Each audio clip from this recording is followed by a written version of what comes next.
Olá, seja muito bem-vindo à Literatura Falada, que hoje traz Cecília Meirelles. Cecília Meirelles é uma das maiores poetisas da língua portuguesa, talvez a maior da literatura brasileira. Ela nasceu no Rio de Janeiro em 1901 e morreu na cidade do Rio de Janeiro em 1964. Além de poeta, Cecília Meirelles foi também jornalista, pintora, professora e deixou extensa obra como legado. Para ler aqui no Literatura Falada hoje, eu selecionei um poema publicado em 1939 no livro Viagem.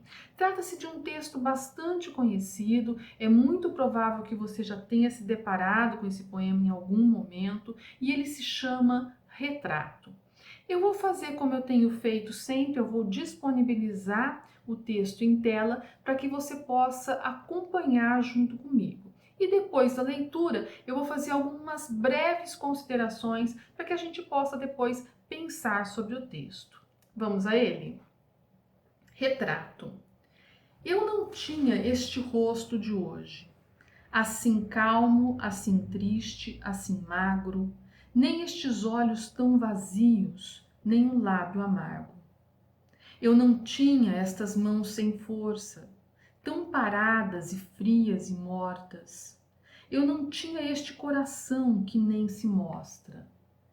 Eu não dei por esta mudança, tão simples, tão certa, tão fácil. Em que espelho ficou perdida a minha face? Bom, é um belo poema que mostra, que deixa ver, né, é um traço evidente dele, uma contraposição entre o passado e o presente. Essa contraposição mostra que traços físicos e psicológicos do sujeito lírico sofreram alteração ao longo do tempo. O eu lírico não tinha o rosto, os olhos, o lábio, as mãos, o coração que tem hoje. Portanto, o dado faz pressupor que no passado ele os tinha com características opostas ou muito diferentes. Assim, por exemplo, vamos lá. Eu não tinha este rosto de hoje, assim calmo, assim triste. Então é possível que o rosto fosse mais irrequieto, mais alegre, assim magro. Então faz supor que o rosto fosse mais cheio, mais cheio de vitalidade. Os olhos vazios, talvez os olhos fossem expressivos. O lábio amargo, talvez ele fosse doce. As mãos sem força, talvez as mãos tivessem energia, vitalidade. Paradas, frias e mortas, talvez as mãos fossem no passado dinâmicas, cálidas, vivas.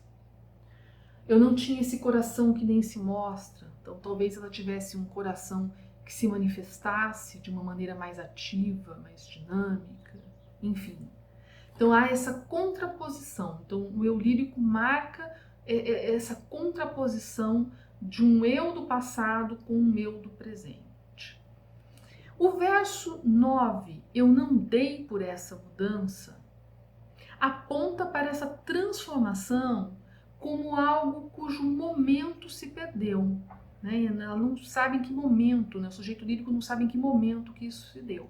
E o verso carrega perplexidade. Então é uma espécie de surpresa, de susto, né? Ao se dar conta da transformação. Veja que se trata de um desgaste físico, né? Que é indicado pelos adjetivos frias, magro, e também um desgaste psíquico, né? Que a gente percebe em termos como triste, amargo, né? E que se manifesta enquanto perda de energia e de entusiasmo e de vitalidade, né? Então, e há um sentimento de desapontamento, de decepção, né? Diante da consciência súbita, da perda de vitalidade e da decadência física né? E essa perplexidade retorna para o leitor enquanto questionamento, né? E um questionamento que o sujeito lírico não dá resposta, né? Aliás, parece que ele está também, em certo sentido, perguntando para a gente, provocando o leitor, né? Em que espelho ficou perdida a minha face, né? É um texto aí para a gente pensar, né, nas transformações que a vida nos acarreta, né, e que são impossíveis de serem evitadas. É isso. Até o nosso próximo encontro.